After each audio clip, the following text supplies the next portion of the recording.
We have, Bill Tye is usually on our venture capital panel, but I detoured him I hijacked him to talk about Maxthon because Bill invested in Maxthon, which is a Chinese internet browser, and a lot more today, several years ago now. And now Bill is the chairman of Maxthon, this Chinese company. So I really wanted to get his perspective, not only as a VC investor in Maxthon, but now as the chairman of Maxthon, and watching this Chinese company grow up. If people don't know about Maxthon, they could read a little bit more about its early days. In my first book, Silicon Dragon, I interviewed the founder, Jeff Chen, in Beijing. And it's too bad Jeff can't be here to tell the story because I think he is the best. He's the spirit of the company. He's the spirit of the company. He really is. I've never seen anybody who really kind of personifies the whole company. So he's really the spirit of the company, like you said. So Bill, why did you step in and become chairman of Maxthon? Jeff actually asked me to help him try to grow the company to the next level. And I should give a little history maybe on the company sure, for perspective. Fine. Yeah, absolutely. It's a very, very unusual company because it's it's a software company, and most of the Chinese companies had primarily been known as, for being great hardware manufacturers or pure web companies. Maxthon started as a software browser company, and it started around an open source movement. And the way I got interested in this company back around 2002 or 3. Well, first of all, you guys all know the product Firefox, of course, and a little browser history. Firefox was a product derivative of the old Netscape browser. And if you remember Netscape, that pioneered the browser space, and you remember that era where we were all primarily on dial-up, because the connection to your PC was so small, you had to have this honking big client software that was the browser from Netscape, and everything you could possibly want had to be in that thick client. So it took a long time to download. It took forever to boot. You'd click on it, and the hourglass would pop up, and you'd be there for a few minutes before something actually happened. And when bandwidth got a little more pervasive, the term Web 2.0 was coined, and everything went through this change, including the browser. Netscape got basically steamrolled by Microsoft, as you might remember, and Microsoft bundled its browser with the operating system, so suddenly every PC had one. And they just really focused on crushing Netscape, and they did. So all of the enemies of Microsoft basically got together and took this asset that had been acquired by AOL with a couple hundred engineers, big burn rate and no revenue, and decided they wanted to basically create a stick in the eye of Microsoft. So they took the code base, some of the key people, put it in a foundation called Mozilla, and all of Microsoft's enemies funded it. So AOL and Sun and all these companies, put all this Lotus 123 guys, they put money into this foundation so they could just keep poking Microsoft in the eye with this thing, even though it had no revenue. And in that entity, which was Mozilla, were a couple of coders loosely affiliated with this loose organization. One was Blake Ross, the other was Joe Hewitt. And I had tried to spin them out of Mozilla when Firefox took off. And Firefox, basically in the broadband era, took what was a thick client, adjusted it for a fat pipe, reduced the software down to nil, and made all the extra stuff on there into extensions that you could download over the web. So it was a lot faster. You could choose what you wanted. It was much more customizable, and suddenly Firefox came out of nowhere with the old Gecko engine in it, hit this vein because Microsoft had stopped innovating on the browser, and browsers suddenly were a new category that was awakening. And so I tried to peel those guys out of there and fund them. For whatever reason, we couldn't get the rights out of there. The deal was hard to do, and Blake ended up they both went to Facebook. And Joe Hewitt ended up creating the first Facebook iPhone app. And Blake is still kind of the CTO. But in the process of trying to understand the space, I ran into another open source movement that had actually originated in China. And So now a little tutorial on the genealogy of browsers. At the time, there were two basic DNA strands. One was the Gecko engine from Microsoft, and the other was the Trident engine, the Gecko engine from Netscape and the Trident engine from Microsoft. And so the world was doing the same thing to both those products, and somebody took the Trident engine out of the browser, the Microsoft lineage, built an API around it, and a community built around that to have plugins for that. And then a little after that, Apple took its core around the Safari and open sourced that, which is called WebKit. So now you had a world of WebKit, Gecko, Trident. And now WebKit is the main engine behind Chrome and Safari. Trident is still there. It was the rootstock of Maxthon, but Maxthon built a company around that open source movement. And I ran into them, I think, around 2006. Well, that would be, you mean running into Jeff? Yes. When he says them, I think he means Jeff. Yes. Yeah, Jeff and his wife, and they were the company. Right. And they might have had 3 million downloads or something like that. And I said, you know, the Mozilla thing, because the rights are owned by the foundation, is never going to happen, but there's this whole other world. And I put together a deal around this company to help turn it into something. I remember you had this photo of you after you had first met with them and you were on the plane. Oh, this is actually, yeah, so, you know, so many of you know in Chinese culture, the number 8 is a lucky number. Okay, so Jeff had become the leader of this community, and he had created a cash flow engine without a company, per se, so people were making donations, just like they did at Firefox. So Online, right? yes, He was living off the funds that he was getting online donations. It's an amazing story. It grew in that first year from maybe 3 million to 13 million downloads, and he put up a help us make it better, click here to donate by PayPal, $20. And people were sending him a lot of money. And his wife was the accountant, and he was the coder. And he ran this community, and I thought, that's something I should be investing in. And so I tried for a year to convince him that I could help him turn this into a business. And he didn't really need me or anybody else. And so a lot of people were trying to get in there, but he just wasn't really that interested in help or governance or anything like that. But but I was very persistent because I just love the product and I used it, and there's a lot of things I was doing with it. And one day I just, you know, I flew to Hong Kong and I took him out to lunch, and we had a really long discussion. And I forgot, you know, how long it took to get to the airport. I almost missed my flight, and I ended up getting escorted through all the security, and they got me onto the plane.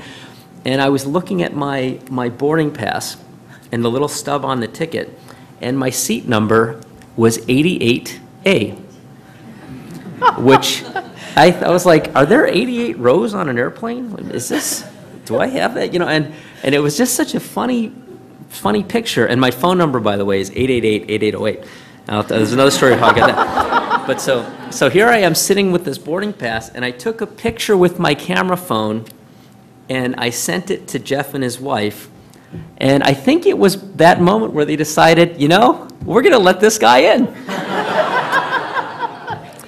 So then we started having discussions about investing, and I needed a local partner, and W.I. Harper helped out, you know, create a structure around it, and we became the lead investor.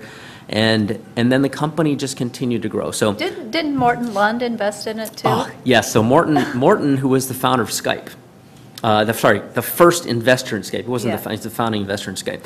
He somehow managed, so he had created a company at the time called Zib. And Zib, which morphed into something very different later, its original purpose was to send SMS from the browser. So he was looking for browser distribution partners.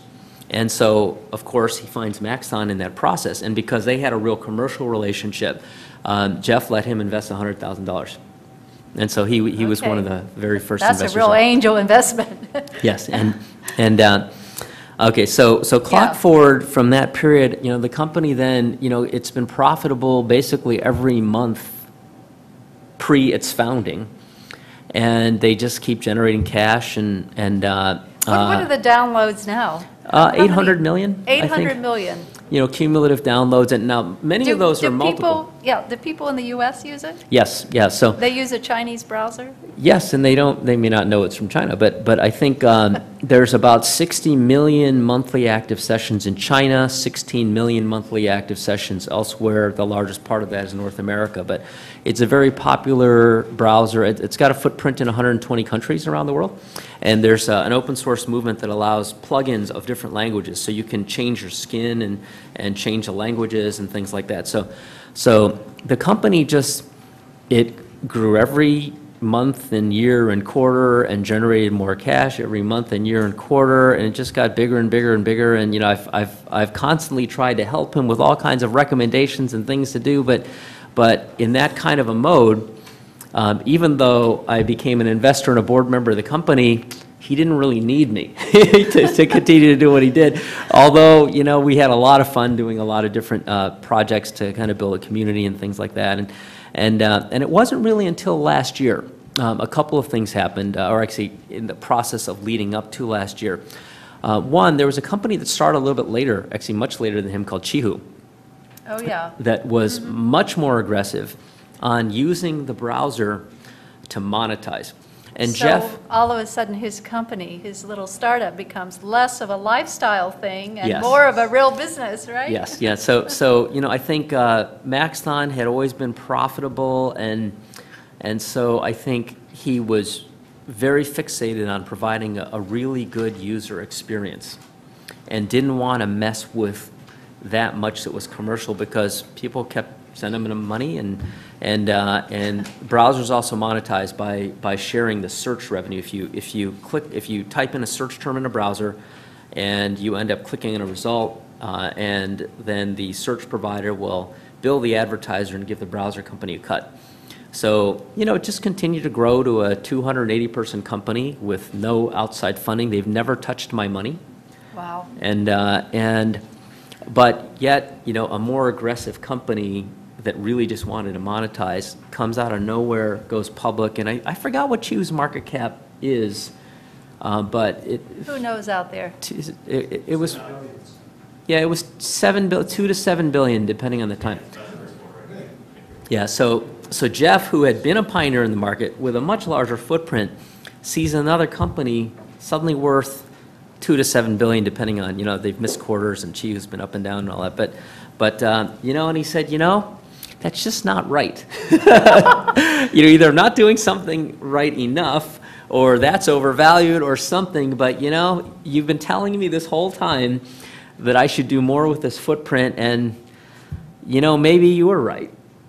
So you stepped in as chairman then? Yeah, so he said, let's figure out what we need to do to make sure that because he thinks of Maxthon less as a company than as a movement. Okay. So I think Interesting. he sees, you know, he sees himself more as sort of like a spiritual leader of a movement that has followers and continues to grow, and it's a great, you know, it's a great, interesting little kind of cult of product. And so, so I think over the last year and a half, we've had a bunch of discussions about what are the seminal changes happening now in the web, the kind that created the opportunity to move from Web 1.0 to Web 2.0 that allowed Maxthon and Firefox and other things to exist. And very obvious, mobile devices and cloud. So I stepped in as chairman, I think January, February of this year, and over time have helped him recruit a couple of interesting new people to the team. Here in the U.S.? Both here in the U.S. and in China. Oh, and in China too. And so we have a wonderful new, relatively new operation in the United States that serves as a sort of a product development not from the coding itself, but a product specification team that focuses a little bit on newer features, extensions to the old product. Prior to this team coming on board, Jeff came up with a wonderful product, which was the first dual-core browser, meaning, as I described, there were different genealogies of WebKit and Gecko and Trident. If you are a website operator, you often have to develop two different server infrastructures so that if a customer hits your site, you can tell, is it Apple or IBM? And you serve it from a different server infrastructure depending on what it is. And so what Jeff wanted to do was, on the endpoint, have a browser where it didn't really matter. And so he has so the company has the world's first dual core engine browser. So if you're just an Apple developer, but somebody happens to have Maxthon, they can read it, or if you're IBM, you do what you do best, and the browser takes care of the rest. And then they migrated from there to another technology effort to be the world's best, and they are, depending, there's different rating systems, but in several of the rating systems, the Maxthon browser today is the fastest HTML5 browser in the world, depending on the test. And it's interesting because it's the same rendering core as Google's Chrome and WebKit, but they stripped the entire core out and rebuilt the whole frame around it. So it's very, very fast, and I'd encourage you all to try it. So what's the outlook for this company there? Where is it going? Well, I mean, for many years it's been kind of developing this movement and this cult following and sort of a Steve Jobs-like effect. Yeah. But where's it going now that you're on board and you're making these high-profile hires? We've done some really cool things. So the team has been innovating around mobile devices and cloud, because those are the two seminal changes in front of us today. Okay. And I'll stop that comment. If you think about all of the market cap that's been generated in tech land in the last 5 to 7 years, whether it's Facebook or Twitter or Groupon or Zynga or LinkedIn or that kind of company, they are all essentially user interfaces to data coming off the cloud. They don't really make anything, right? So the world and the high value part of the tech ecosystem is user interface and big data and cloud services. So with that in mind, we said, well, what do we have to do with Maxthon? We need to make sure we win in this, in these devices pervasively.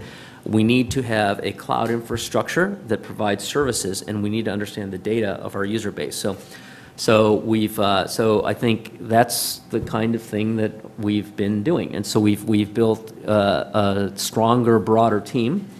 There, in the last probably 6 weeks, we now have Maxthon for iPad, Maxthon for Android, Maxthon for Android tablet, Maxthon for Mac, and our old PC stuff. So they're all out there now, and they That are. sounds like really fast product development.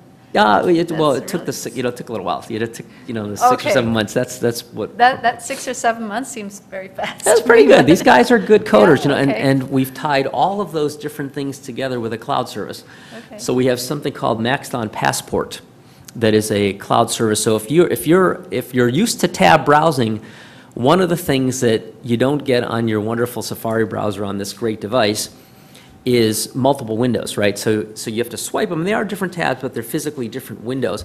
You can use the Maxthon browser and have multiple tabs open on different pages. So like, for example, if you had Facebook open on one, you have your page and your feed on separate tabs. You could toggle back and forth, and you can have everything else in one place, which is just great. And you can also bookmark on the front page of your browser all the different things you like. And if you use Maxthon Passport web services and you go home, the same stuff's on your PC or your Mac. So it's synchronized all together.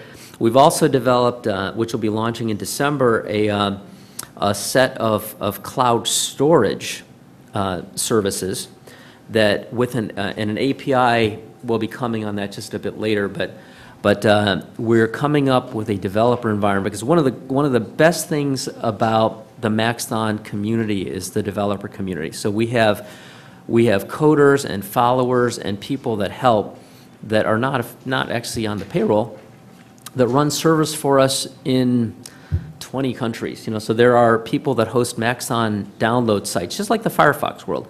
But there are people that run these sites and develop for us, in Russia and Turkey and Poland and all Africa and places in the Middle East. And so we are going to provide the followers in that group and their followers with a set of web services that allow people to develop products that tie a cloud backend with the kinds of things you download on a mobile app that are Okay. tied to either storage or CPU. So think of a virtual cloud. So think of the kinds of things that you have in Amazon, but virtualized so that if you wanted to deliver a powerful app that did a lot of cool stuff, you'd have cloud infrastructure tied to that as a developer without having to go do a deal with Amazon. So I have a last question for you. Uh-huh. Are you still getting along well with Jeff? Oh, absolutely. Yeah. I mean, because you're kind of running the show now, Oh, I'm not. right? I am not running anything. You're not running the show? No. What I tell people about my ability to run things, I am the world's best CEO of a one-person company. Anything beyond that, forget it. So what I can do is I can help a CEO attract and recruit talent. I can help a CEO think about strategy, but the CEO has to make the decisions. And Okay. so Jeff runs the company. I think he's just is more open to input from outsiders Okay. because some of the stuff seems to be working. Okay, good. Thanks, Bill. That's Okay. great. Thank So it's a real great example of a VC working very closely and caring a lot about the entrepreneur and the startup. Okay, Thank you. thank you.